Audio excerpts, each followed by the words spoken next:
Welcome back. Vice President Harris's campaign has clearly energized Democrats. But what about those voters outside of the party's base, specifically the voters who are skeptical of former President Trump? They are the voters who could decide a close election in November. Our latest NBC News Deciders Focus Group, produced in collaboration with Engagious, Syracuse University and Sago, we talked to some of these voters. This is a group of Republicans who backed Nikki Haley in the Republican primary. We spoke with them on Tuesday night, just 2 days after President Biden stepped aside and endorsed Harris as his successor. Here's some of what they said when asked about the new de facto Democratic nominee. Vice President Harris. First word or phrase that comes to mind. Everybody have one? Great. Barbara, please go first. Interesting. Jennifer. Condescending. Ronnie. Flaky or word salad. Dale. Radical. Melody. I want to say intelligent. Intelligent is the word? Mm-hmm. Okay, got it. Just make sure. Tiara? Loyal. I would say a feminist. June? Sometimes catty. Audra? Giggly. All right. Chris? Coattails. You said coattails, right? Yeah. All right. John? Liberal. Jason? Word salad. Just by a quick show of fingers. I noted Audra and Teresa that you have your fingers up. Among the seven of you, how many of you feel like you don't have enough of an opinion about Vice President Harris to render an opinion one way or the other? Wow, nearly all of you.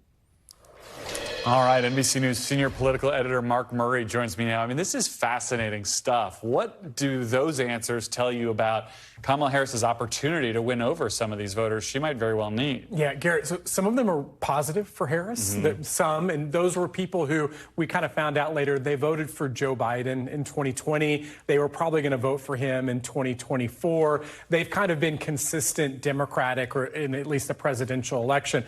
Some of those descriptions you end up hearing were absolutely harsh. And those are people who seem to be leaning Trump's way or might be voting third party. But to me, what was fascinating, I'm really glad you played the clip of the people. Raise your hands if you want to hear more, because the question that came after this, like, is there anything you dislike about Harris?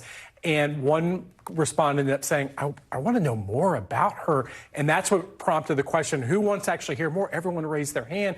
And so that is Harris's biggest challenge over the next 3.5 months. Can she actually describe to people who she is? We're going to probably start hearing that from the convention. But boy, we don't have a lot of time between now and November. But I will say, introducing yourself to people seems easier to me than having to change dead set opinions that might be more negative. I suppose that's a problem you could welcome if you're the Harris campaign. Age was such a big issue in the old matchup between these two candidates here. I want to play a little bit of what these Haley voters said about age now that President Biden is out of the race. Listen to this. So let's talk about the age issue for a moment. Now that Biden is out of the race, is it persuasive for Democrats to argue that Trump, at the age of 78, would be the oldest person ever inaugurated if he won?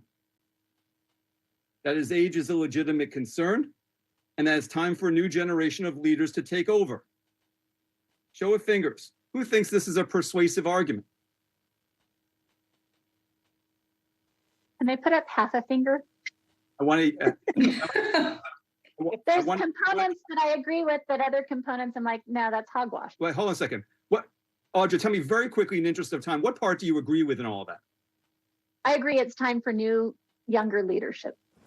Because they were both too old in the first place, and we do need a new generation of political leaders. I look back and the world's different than 10 years ago. So I can't imagine the world that they were growing up in, that they think they know, that they've been separated from for so long, like a Trump or a Biden. And just the topics and all the issues are so much different, and they have to be handled so much differently because they're so used to a lens and a political philosophy that just kind of needs to change with the time. So what's interesting to me about that is the idea of new generational leadership was so central to Nikki Haley's message, but it almost sounds like perhaps Biden's presence in the race has inoculated Donald Trump against that attack. Yeah, Garrett, to me, what kind of the takeaway is like how little has actually changed given all the events. And this focus group, importantly, came not only after Harris is now the de facto nominee after Joe Biden's exit, but also after the Republican convention, after an assassination attempt, after that first debate. And what was so interesting was like, were your minds kind of changed going into this? Like, were you Biden voters and have you changed and now you're someone else?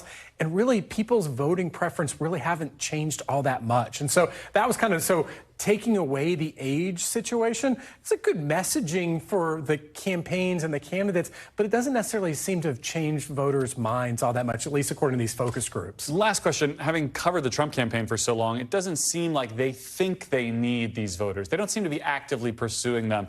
Who do you think does need these kind of voters more in their coalition if they want to be the next president? Yeah, Garrett, more of these voters are traditional Republican voters. So you would normally end up saying Trump probably needs them more than Harris does. But look, in our polarized times when the polls show a very close race, every voter segment does matter. But what also really stuck out to me was that these voters really like Nikki Haley. Like, I mean, they were effusive about her, loyal about her. And man, that was really striking. Well, hey, Kamala Harris still needs to pick a vice presidential running mate, so maybe there's an opportunity. They want here. Nikki Haley to be her pick. That was fascinating. All right, Mark Murray, thank you for that. It's fascinating stuff. Thanks for watching. Stay updated about breaking news and top stories on the NBC News app or follow us on social media.